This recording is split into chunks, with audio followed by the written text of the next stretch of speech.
Dear friends, I'll tell you about the state of my fake case, the state of the European Union as seen by Scott Ritter, and I'll tell you about Tulsi Gabbard's verbal legacy, which she explained on her last day in office.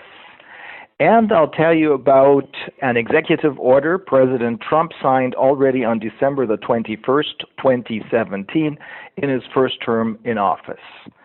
I'll start with the status quo of my fake case.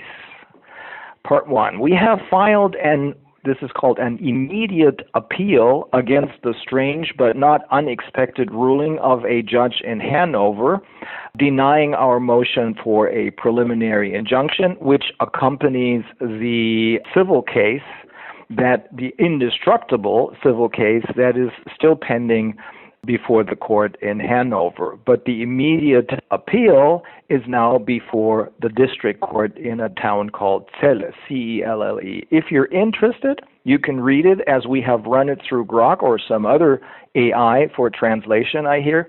We have also filed a motion for a detention review hearing, which is pending before the district court in Braunschweig or Brunswick, as Schindler, of course, wants to keep me in prison for as long as possible, knowing that I am coming for him now. And then there's the appeal against his verdict of April 24th, 2025, which is pending before the German Supreme Court. All three of these cases are about to be ruled on any day. Just to make this clear, we're absolutely certain that the boomerangs of justice are all on their way already, looking to hit their targets, that maybe, but only maybe, justice can still be delayed, but it can no longer be stopped. Part 2. Scott Ritter, who used to search for weapons of mass destruction in Iraq until he understood that there had never been any such weapons, just published on June 11th, that is, on his Substack, an article on a speech he gave on June 4th at the St. Petersburg International Economic Forum, the very successful counterpart to the now literally defunct World Economic Forum. The article is titled, "Shoot the Dog," but he explicitly says to not take this literally. You know, I love dogs. I know this is just a metaphor, but it's a very fitting one. He talks about how Russia should deal with the warmongers from the EU, the rabid dogs. Is there any room for diplomacy, he asks, rhetorically, only to answer it in the negative. And why is that?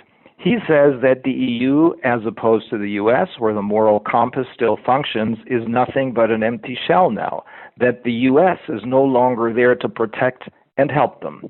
Europe, he means the EU, literally stands for nothing, he writes. The only thing that unites Europe today are the ghosts of past conflicts with Russia, where Russia was the enemy, rather. Left to its own devices, he continues, Europe has emerged as little more than the breeding ground of nihilism, a seething mass of self-destructive tendencies incapable of being managed from within. I couldn't have put it any better. In short, he continues, Europe has become a rabid dog, threatening all it encounters. It is here, he says, that I might offer for the consideration of Russia the example presented in the classic American novel To Kill a Mockingbird. You know, that novel by Harper Lee, which was made into a movie, I think, in 1962, starring Gregory Peck as Atticus Finch. He continues, Atticus Finch, the hero of the story, is a lawyer steeped in the principled value of law and the rule of law. He's also a veteran of the First World War, known to be the best shot in his unit. When a rabid dog threatens his community, it is to Atticus Finch that the people turn to for protection, not because of his principled legal positions, but because he can shoot. Law won't save his community from the rabid dog, only a bullet. And now to Europe, he continues. Law won't save Russia from this rabid dog. So what is Russia to do?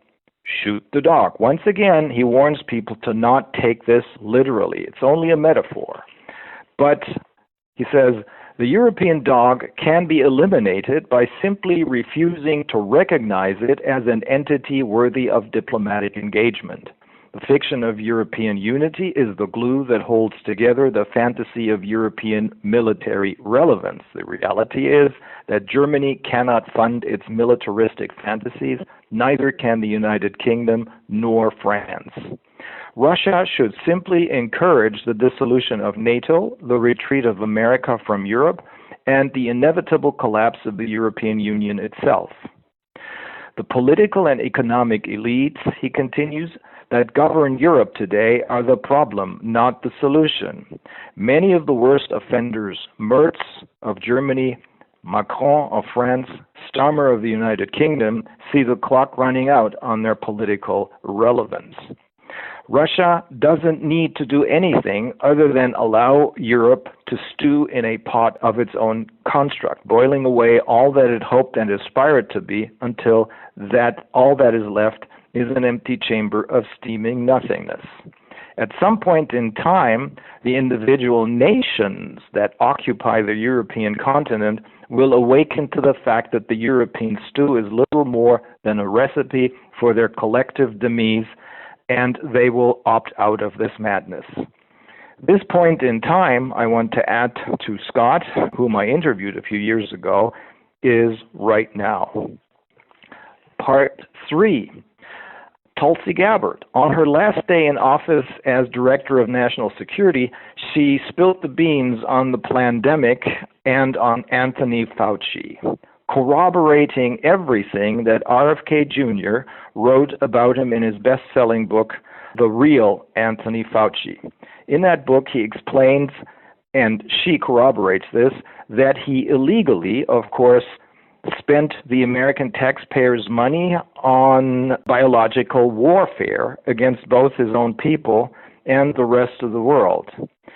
Through this official revelation, we'll get his German counterpart, to Drosten, who was both involved, just like Fauci, involved in the illegal gain-of-function experiments and who lied about the PCR test as a diagnostic tool when in reality it was never authorized for diagnostic purposes. He did this intentionally, and he did it to create cases that never existed, thereby playing the game of fear-mongering to force people to kill and maim themselves by taking the shots. Part 4. There's one more thing I want to tell you. Another way to shoot a rabid dog, if you will, a more elegant one. On December the 21st of 2017, President Trump signed Executive Order number 13181. It's called Blocking Property of Persons Involved in Serious Human Rights Abuse or Serious Corruption. It is based on 3 acts, one from 1976, another one from 1977, and the last one from 2016. This one called the Global Magnitsky Human Rights Accountability Act. Why am I telling you this? Well, based on this, the U.S. administration can seize all foreign property of individuals or entities, including agencies and even governments who are involved in serious human rights abuse and corruption, as determined by the administration based on the evidence before it. Now, this is another mechanism through which the administration can seize, for example, 1,200 tons of German gold, which is located in the U.S., or the VW shares held by the state of Lower Saxony, which is traded on the New York Stock Exchange. If it deems, the administration deems that the treatment of more than 1,000 German doctors who were incarcerated and or lost their licenses to practice medicine simply because they adhered to their Hippocratic oath and saved their patients from the potentially dead and untested experimental shots, if it deems that all of this amounts to serious human rights abuse. This can, of course, also be applied to me or to Jacques Baud and many other victims of this totalitarian system. So I say this is a very elegant way to shoot that rabid dog, which is the EU and its puppet leadership, which is the deep state. Again, don't take this literally. The first part, it's a metaphor. The first part, I think, describes the EU perfectly well. The second part, shooting the rabid dog, it is a rabid dog, but shooting the rabid dog is not exactly how I would put it, but again, it's a metaphor. So, looks like the Beatles were right after all. Here Comes the Sun. And Spandau Ballet's song, True, fits right in, as there cannot be justice without truth. And there cannot be peace or freedom without justice. I'll see you all, my friends.